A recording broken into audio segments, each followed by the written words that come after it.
നമ്മുടെ ടോപ്പിക്കാണ് processor scheduling or CPU scheduling. CPU ഷെഡ്യൂളിനെ കുറിച്ചിട്ട് കഴിഞ്ഞ ക്ലാസ്സിൽ പറഞ്ഞിട്ടുണ്ടായിരുന്നു എന്താണ് CPU ഷെഡ്യൂളിംഗ് എന്നുള്ളത്. അപ്പോൾ അതിൻ്റെ കുറച്ച് ഷെഡ്യൂളിംഗ് കോൺസെപ്റ്റ്സ് ആണ് പറയുന്നത്. As processors enter to a system, they are put into a job queue. This consists of all processors residing on mass storage awaiting allocation of main memory. അതായത് കുറേയധികം processes നമുക്ക് execute ചെയ്യാൻ വേണ്ടിയിട്ടുണ്ട്. അപ്പോൾ അങ്ങനെയാണെന്നുണ്ടെങ്കിൽ നമ്മളതെന്ത് ചെയ്യും, ഒരു ജോബ് ക്യൂവിലേക്ക് നമ്മളതിനെ എടുത്ത് വെക്കും. അപ്പോൾ ഈ ഒരു എല്ലാ പ്രോസസ്സും എടുക്കുന്നത് എന്താണ്, മാസ് സ്റ്റോറേജ്, മെയിൻ മെമ്മറിയുടെ മാസ് സ്റ്റോറേജിലേക്കാണ് എന്ത് ചെയ്യുന്നത്, എല്ലാ പ്രോസസ്സും എടുക്കുന്നത്. അപ്പോൾ ഈ ഒരു പ്രോസസ്സ് റെഡി സ്റ്റേറ്റിലാണ്, മെയിൻ മെമ്മറിയിൽ റെഡി സ്റ്റേറ്റിലാണ് ഉള്ളതെങ്കിൽ അതെന്ത് ചെയ്യും, അതിനൊരു റെഡി ക്യൂവിലേക്കാണ് ഇടുന്നത്. ഇനി ആ പ്രോസസ്സ് ഒരു പെർട്ടിക്കുലർ IO ഡിവൈസസിനെ വെയിറ്റ് ചെയ്യുകയാണെന്നുണ്ടെങ്കിൽ അതിനെന്ത് ചെയ്യും, ഡിവൈസ് ക്യൂവിലേക്ക് എടുത്തിടും.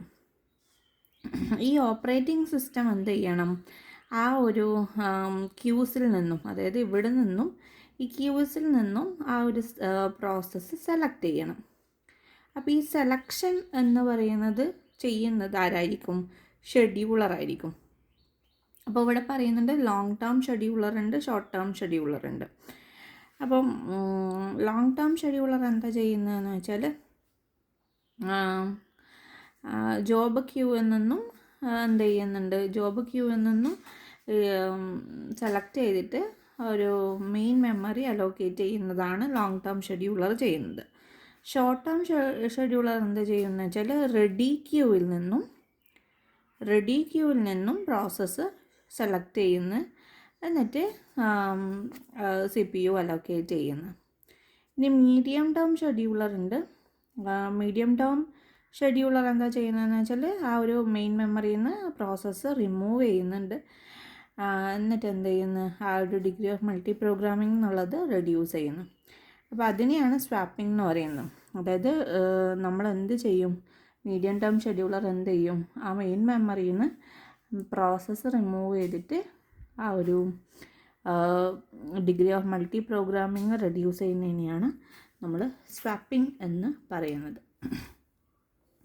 അപ്പോൾ എപ്പോഴാണ് ഈ ഷെഡ്യൂൾ ചെയ്യേണ്ടത്, ഇല്ലെങ്കിൽ എപ്പോഴാണ് നമ്മൾ അടുത്ത പ്രോസസ്സ് എടുക്കേണ്ടതെന്ന് ചോദിച്ചു കഴിഞ്ഞാൽ, ഷെഡ്യൂളർ ഡിസിഷൻസ് ടേക്കൺ ചെയ്യുന്നത് 4 കണ്ടീഷൻസ് വരുമ്പോഴാണ്. ഒന്നാമത് process switches from running state to waiting state. അതായത് റണ്ണിങ് സ്റ്റേറ്റിൽ നിന്നും വെയിറ്റിംഗ് സ്റ്റേറ്റിലേക്ക് പ്രോസസ്സ് മാറുന്നുണ്ട്. അങ്ങനെയാണെങ്കിൽ അടുത്ത പ്രോസസ്സ് എന്ത് ചെയ്യണം, അതിലേക്ക് വരണം. അപ്പോൾ അതാണ് ഫസ്റ്റ് കണ്ടീഷൻ. ഇനി രണ്ടാമത്തത് process switching from running state to ready state. ഈ പ്രോസസ്സ് റണ്ണിങ് സ്റ്റേറ്റിൽ നിന്നും റെഡി സ്റ്റേറ്റിലേക്ക് പോവുകയാണെന്നുണ്ടെങ്കിലും അടുത്ത പ്രോസസ്സ് നമ്മൾ കൊണ്ടുവരണം. ഇനി process switching from waiting state to ready state. Waiting സ്റ്റേറ്റിൽ നിന്ന് റെഡി സ്റ്റേറ്റിലേക്ക് പോവുകയാണെങ്കിലും എന്ത് ചെയ്യണം, അടുത്ത പ്രോസസ്സിന് നമ്മൾ അലോക്കേറ്റ് ചെയ്യണം. അപ്പോൾ അന്നേരം എന്ത് ചെയ്യും, ഷെഡ്യൂൾ ചെയ്യും. ഇനി പ്രോസസ്സ് ടെർമിനേറ്റ് ചെയ്യുമ്പോഴും എന്ത് വേണം, ആ ഒരു അടുത്ത പ്രോസസ്സ് നമ്മൾ വരുത്തണം. അപ്പോഴും എന്ത് ചെയ്യും, ഷെഡ്യൂളറിന് ഡിസിഷൻ എടുക്കണം. അപ്പോൾ അത്രയാണ് ഈ ഒരു ഷെഡ്യൂളിംഗ് കോൺസെപ്റ്റ്സ് എന്ന് പറയുന്നത്. ഇനി പ്രിയംറ്റീവ് ഷെഡ്യൂളിംഗ് ഉണ്ട്, നോൺ പ്രിയംറ്റീവ് ഷെഡ്യൂളിംഗ് ഉണ്ട്. എന്താ പ്രിയംറ്റീവ് ഷെഡ്യൂൾ എന്ന് വെച്ചാൽ, in this the process which is allocated the CPU keeps it and releases it only when it is switches to a waiting state. അതായത് CPU ആ ഒരു പ്രോസസ്സ് keep release ചെയ്യുന്നതും waiting സ്റ്റേറ്റിൽ ഉണ്ടാകുമ്പോൾ മാത്രമാണ്. ഇൻ നോൺ പ്രിയംറ്റീവ് ഷെഡ്യൂളിംഗ് എന്ന് വെച്ചാൽ OS never switches the process which is allocated to CPU. OS എന്ത് ചെയ്യില്ല, ഈ ഒരു പ്രോസസ്സ് സ്വിച്ച് ചെയ്യില്ല. Next scheduling algorithm. ഷെഡ്യൂളിംഗ് അൽഗോരിതത്തിൽ ഒന്നാമത്തെ ഷെഡ്യൂളിംഗ് അൽഗോരിതമാണ് first come first serve, FCFS scheduling എന്ന് പറയുന്നത്. അപ്പോൾ ഫസ്റ്റ് കം ഫസ്റ്റ് സെർവ് എന്ന് പറയുന്ന ഷെഡ്യൂളിംഗ് അൽഗോരിതത്തിൽ പ്രോസസ്സ് തന്നിട്ടുണ്ട്, ബേഴ്സ് ടൈം തന്നിട്ടുണ്ട്. അപ്പോൾ എന്താ പറയുന്നത്, CPU ഫസ്റ്റ് വന്ന പ്രോസസ്സ് ഫസ്റ്റ് എക്സിക്യൂട്ട് ചെയ്യും എന്നുള്ളതാണ് പറയുന്നത്, അല്ലെങ്കിൽ ക്യൂവിലേക്ക് എടുത്തിടും എന്നുള്ളതാണ് പറയുന്നത്. അപ്പോൾ ഇതൊരു നോൺ പ്രിയംറ്റീവ് ഷെഡ്യൂളിംഗ് ആണ്. ഫസ്റ്റ് കം ഫസ്റ്റ് സർവ്ഡ് എന്ന് പറയുന്നത് നോൺ പ്രിയംറ്റീവ് ഷെഡ്യൂളിംഗ് ആണ്. ഇവിടെ process P1 birds time 20, P2 2, P3 2. അപ്പോൾ ഇതിനെ നമ്മൾ ആ ക്യൂ ആയിട്ട് ഡിനോട്ട് ചെയ്യുന്നതിനെയാണ് ഗൺ ചാർട്ട് എന്ന് പറയുന്നത്. അപ്പോൾ നമ്മൾ പറഞ്ഞു P1 ആണ് ഫസ്റ്റ് വരിക, പിന്നെ P2 വരും, പിന്നെ P3 വരും. അപ്പോൾ P1ൻ്റെ വെയിറ്റിംഗ് ടൈം എന്ന് പറയുന്നത് എന്താണ്? 0 ആണ്. ഇനി P2 അതായത് P1ൻ്റെ ബേഴ്സ് ടൈം എത്രയാണ്? 20. ഇനി P2 വരുന്ന സമയത്ത് P2 2 ആണ്. അപ്പോൾ P2ൻ്റെ വെയിറ്റിംഗ് ടൈം വരും എന്താണ്? ഇത് രണ്ടും കൂട്ടിയതായിരിക്കും, അതായത് 20 + 2 22. P3 വരുന്ന സമയത്ത് P3 വരുമ്പോൾ 22 + 2 ദാറ്റ് ഈസ് 24.